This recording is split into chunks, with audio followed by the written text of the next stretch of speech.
Urban Decay. Okay, they're doing an interesting one too, is see everything is consistent, and then they're just having the little, thing kind of go up and down here.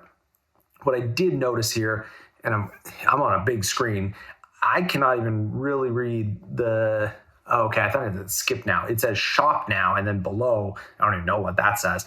Remember, text messaging or MMS messages in GIFs, video, images, whatever it is, you want to make sure that the text is easily readable, which means it has to be a big enough size. So this one, it's too small. Another thing that you got to be aware of is, again, as I think I said previously, if you underline text or you put it in a box that looks like a button, remember you cannot click, or the consumer cannot click those things, and if they do, it actually opens up the image, and then people just get kind of confused essentially, because they're like, what just happened? I thought I was going somewhere. And this drags along from email marketing, because when you click images, it goes somewhere, so it's kind of confusing for the consumer.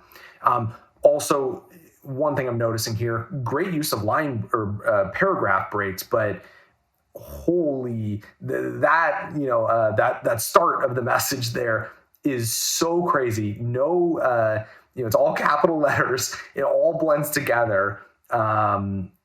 Like paragraph breaks, especially if you're going to use all capital letters.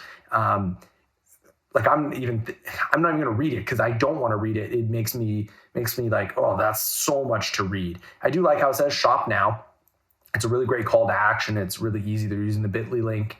But then it's interesting too how they're using ud.com, which would not be tracked, but then the bottom one is tracked. Usually I recommend, if a brand's going to put a link in, put one link in so it's very clear, and then obviously use a tracking service to track that link. This one, they're going to get weird results, because half the people are going to click ud.com, which is not tracked, and then the other half are going to click the bit.ly one, which is tracked. And then, 2-3 months down the road, they're going to look at the results, and they're going to be like, wow, that message really didn't do that good, because they're going to forget that they put UD in the message, the .com.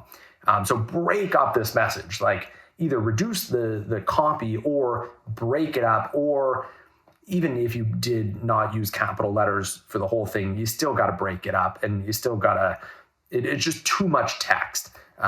You would never see this kind of like in an email.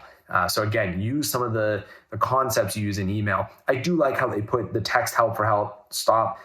Again, message and data rates may apply, does not need to be in a mass message. Neither does text help for help. It's nice if you want to put it in there.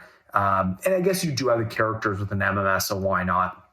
But maybe even do a double paragraph break, which you hit the return 4 times to like really put it at the bottom. You don't want it taking away from the message.